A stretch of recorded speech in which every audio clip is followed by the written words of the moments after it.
কার জেতা উচিত? কার জেতা উচিত? যে কথা দিয়ে কথা রাখে তার, না যে কথা দিয়ে পালিয়ে যায় জেতার পর তার? আমরা বিরোধী দলকেও দেখেছি কে বলেছিল জেতার পর 15,000 টাকা ব্যাংকের অ্যাকাউন্টে আসবে, আজ অব্দি আসেনি।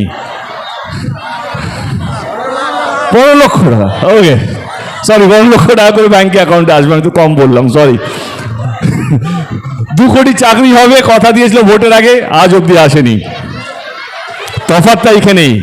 যারা বলেছিল একটা সময়কে লক্ষ্মীর ভাণ্ডারটা সম্ভব নয়, আজকে তাদের সরকার মহারাষ্ট্রতে লক্ষ্মীর ভাণ্ডারের মতন প্রকল্প শুরু করেছিল, 1 মাসের মধ্যে বন্ধও করে দিয়েছে। তা টানতে পারেনি বলে আমার কাছে খবর। আমি কোনোদিনও আজ অব্দি কোনো দলকে ছোট করে নিজের দলকে বড় করিনি। দল বড় হয় তার কাজের মাধ্যমে, দল বড় হয় তার কর্মীদের মাধ্যমে। সেজন্য আমি আমার দলের কিছু কথা আপনাদের সামনে রাখবো। যদি আপনাদের মনে হয় কি না আমাদের দল সত্যি কিছু করতে পেরেছে, বাংলার মানুষকে আগলে রাখতে পেরেছে, তবেই গিয়ে আমার দলকে ভোটটা দেবেন, তবেই গিয়ে তিলকবাবুকে ভোটটা দেবেন। আমাদের সরকার গত 15 বছর ধরে রাজ্যে আছে, আপনাদের আশীর্বাদে, আপনাদের ভালোবাসায়। আমাদের সরকার যেহেতু মিদনাপুর, আমরা মিদনাপুর ডিস্ট্রিক্টেই আছি, পূর্ব আর পশ্চিম। আমি একটাই কথা বলতে চাই, যেই সরকার কথা দিয়ে কথা রাখে তারই তো জেতা উচিত। যেই সরকার ভোট নেওয়ার আগে কথা দেয়, ভোট জেতার পর যে কথাগুলো রাখে তারই তো জেতা উচিত। আমি বেশি দূরে যাব না, পশ্চিম মেদিনীপুরের কথা বলছি, আমি আমার কনস্টিটিউয়েন্সির কথা বলছি। আপনারা এখন সবাই জানেন ঘাটালের সবচেয়ে বড় সমস্যা হচ্ছে ঘাটালের বন্যায়। সুজিতবাবু এখানেই আছে, সুজিতদার এখানেও। ওই ঘাটালে যখন বন্যা হয় তখন আমাদের পাঁশকুড়া অনেকগুলো অঞ্চল ডুবে থাকে। আমি 2024 যখন রাজনীতি ছাড়ছিলাম একটাই কারণে, কি মানুষ আমাকে বিশ্বাস করতে শুরু করেছিল যে না ঘাটাল মাস্টার প্ল্যান দেবের হাত ধরে হবে। আমি দিদিকে বলি, দিদি বললো ঠিক আছে ঘাটাল মাস্টার প্ল্যানটা রাজ্য সরকার করবে। তারা গেলেন ঘাটাল, এলেন, বললেন, মানুষ ভোটও দিল। আমি অনেক ভোট মার্জিনে জিতলাম, এবারও তৃতীয়বার অনেক বেশি মার্জিনে জিতলাম। এবার তফাৎটা কোথায়?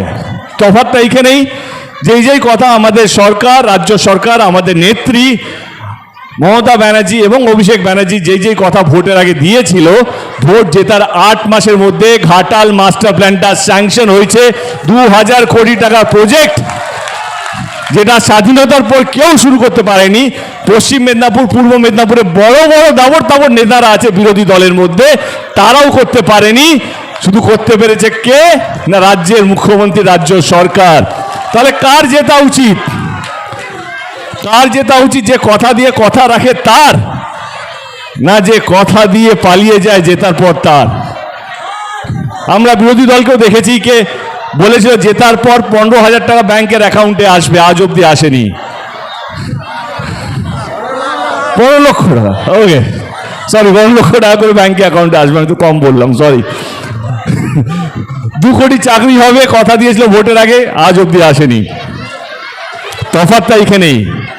এবার আমি 2024-এ কথা বললাম, 2021-এ ফিরে যাই। কোভিডের সময় আমাদের নেত্রী, আবার প্রচার শুরু করলাম আমরা 2021-এ। আমাদেরকে বলা হলো জেতার পর একটা নতুন প্রকল্প শুরু হবে, প্রকল্পের নাম লক্ষ্মীর ভাণ্ডার, যেখানে বাড়ির প্রত্যেকটা মহিলাকে 500 টাকা করে দেয়া হবে। বিরোধী দল বলতে শুরু করলো এগুলো ভাওতাবাজি, জীবনে কোনোদিনও সম্ভব না। বাড়ির প্রত্যেকটা মহিলাকে 500 টাকা করে দেওয়া সম্ভব নাকি? কিন্তু আমাদের নেত্রী সেটা বিশ্বাস করেছেন এবং আপনারাও বিশ্বাস করেছেন আমাদের নেত্রীকে। 2021-এ আমরা সবচেয়ে বেশি ভোটে জিতি বা সবচেয়ে বেশি সিটেও জিতি। জেতার 4 মাসের মধ্যে লক্ষ্মীর ভাণ্ডার শুরু হয়েছিল। আজকে সেই লক্ষ্মীর ভাণ্ডার আজকে কত টাকা করে? 1,500 টাকা করে হয়ে গেছে। এবারে এইটাই তো তফাৎ। আমি এইটুকুই বোঝাতে চাইছি যে আমাদের সরকার যা যা কথা দিয়েছে সব কথা রেখেছে।